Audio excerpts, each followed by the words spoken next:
My first set of questions is to the Sex Discrimination Commissioner. Commissioner, I wanted to ask about your speech to the National Press Club last month. You said in response to a question about the protection of women's rights under CEDAW that we are not one version of woman. Now, last I checked, a woman is an adult human female with XX chromosomes. So what did you mean when you said we are not one version of woman?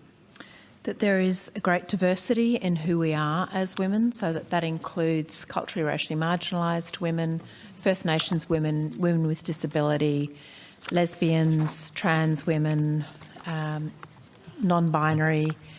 There are a range of people who identify as women who are women. Did you mean that biological males can be women? Men. So I think that we have different language that perhaps you're using than I would use.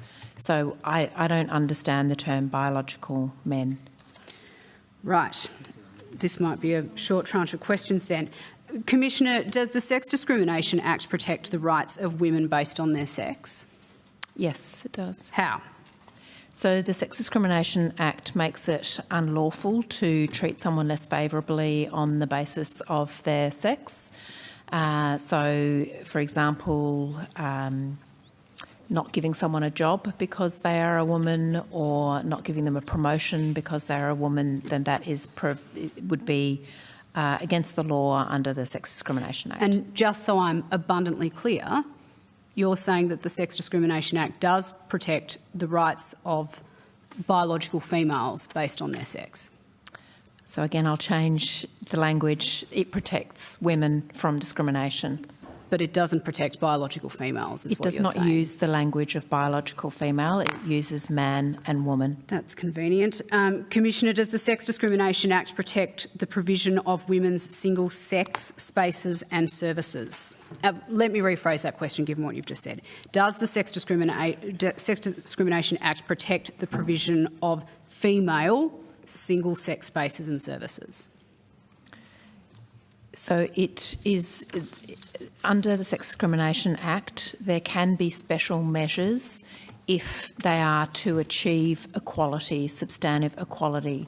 So, for example, a program to address the lack of women carpenters that was provided only to women apprentices, that would be considered a special measure. So it's not providing the same treatment to men who are training to be carpenters, but it's providing a measure to try and improve equality for women who are wanting to be carpenters. What if it were provided to biological females who wanted to be carpenters?